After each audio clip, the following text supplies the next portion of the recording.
Good morning बच्चों आज हम पढ़ेंगे क्षितिज की गद्य खंड का 4th चैप्टर मानवीय करुणा की दिव्य चमक। ये जो पाठ है सर्वेश्वर दयाल सक्सेना जी ने लिखा है। इन्होंने यहाँ पर लेखक ने बताया है कि जो उनके साथ फादर का उठना बैठना था, उनका जीवन कैसा था, उनकी जीवन शैली क्या थी, उनके संस्कार क्या थे, उनके बारे में सर्वेश्वर दयाल सक्सेना जी ने यहाँ पर बताया है। वे कहते हैं कि फादर बुल्के जो है बेल्जियम के रहने वाले थे। रेम्स चैपल उनकी जन्मभूमि थी।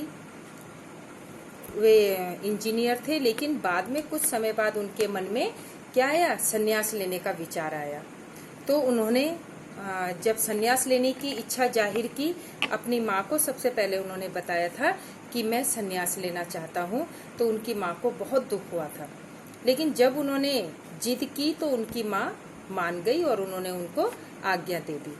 तो वे संन्यास की शिक्षा उन्होंने प्राप्त की। लेकिन वहाँ क्या होता है, जब कोई संन्यास लेता है उसके सामने एक शर्त रखी जाती है। तो उनके सामने फादर बुल्के के सामने भी शर्त रखी गई कि तुम सन्यासी जीवन कहाँ व्यतीत करना चाहते हो। तो फादर बुल्के ने कहा कि मैं भारत में जाकर अपना जीवन व्यतीत करना चाहता हूँ। तो इसकी उन्हें आज्ञा मिल गई। इस तरह से वे भारत आए। उन्होंने भारत में आकर धर्माचार की पढ़ाई की। कोलकाता से उन्होंने बीए किया, इलाहाबाद से उन्होंने एमए किया और कई सालों तक वे शिक्षा हिंदी विभाग के अध्यक्ष भी रहे। उन्होंने 1950 में राम कथा उत्पत्ति और विकास इसका क्या किया, निर्माण किया। ये आत्म राम कथा उन्होंने लिखी थी। ठीक है, तो इसी पत्रकारिता में उनको लिखने का जब शौक था, तो इसी दौरान उनकी लेखक से मुलाकात हुई।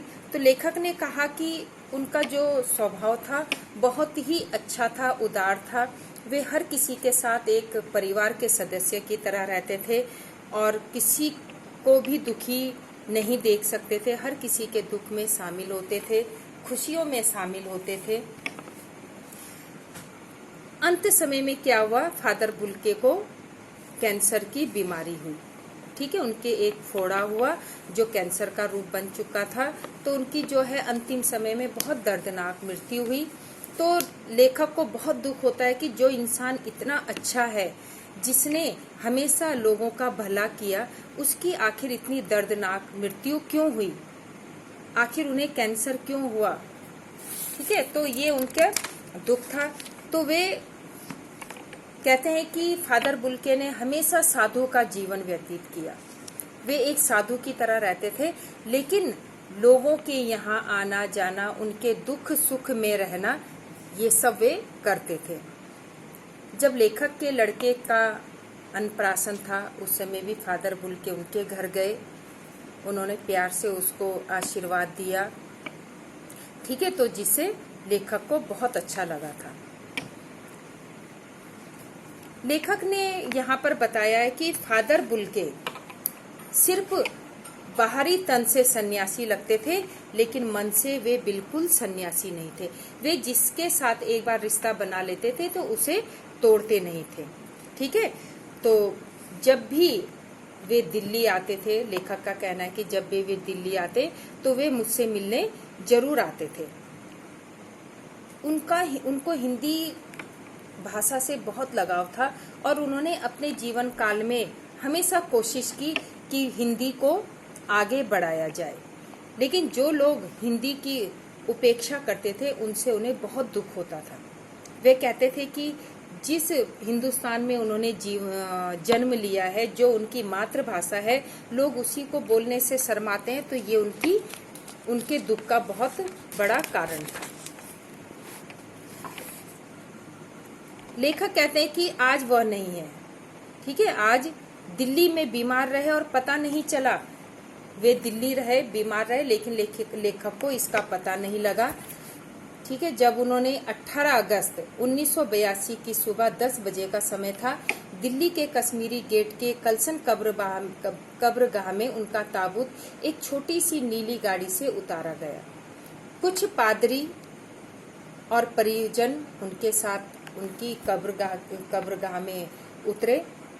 ठीक है, तो उन्होंने उनकी फादर बुल्के की कब्र को कंधा दिया और उनको उनके स्थान तक ले गए।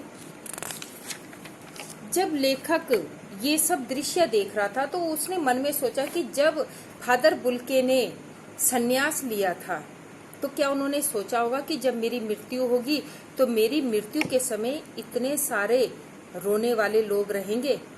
शायद उन्हें इसकी उम्मीद नहीं रही होगी कि उनकी मृत्यु के समय इतने लोग रोएंगे। लेखक कहते हैं, मैं नहीं जानता इस सन्यासी ने कभी सोचा था या नहीं कि उसकी मृत्यु पर कोई रोएगा, लेकिन उस क्षण रोने वालों की कमी नहीं थी। अर्थात उन आंखों को गिनना, नम आंखों को गिनना स्याही फैलाना था। आज फादर बुल्के हमारे बीच से चले गए। वे हमारे साथ एक छायादार, फल फूल गंध से भरा हुआ, सबसे अलग ऊंचाई पर रहने वाला, मानवीय करुणा की दिव्य चमक में लहलहाता खड़ा रहता था। आज सिर्फ उनकी याद है, वे हमारे पास नहीं है। किसी भी यज्ञ, पवित्र यज्ञ की अग्नि के समान उनकी याद हमारे मन में बनी रहेगी और मैं उनके लिए हमेशा श्रद्धानत रहूंगा। तो ये लेखक की उनके प्रति श्रद्धांजलि थी। जो लेखक ने फादर बुल्के के साथ समय बिताया था उसका वर्णन लेखक ने यहाँ पे किया है। तो बच्चों, इसके मैं क्वेश्चन आंसर आपको दूंगी, तो ये आपने अपनी फेयर नोटबुक में करना है। Thank you.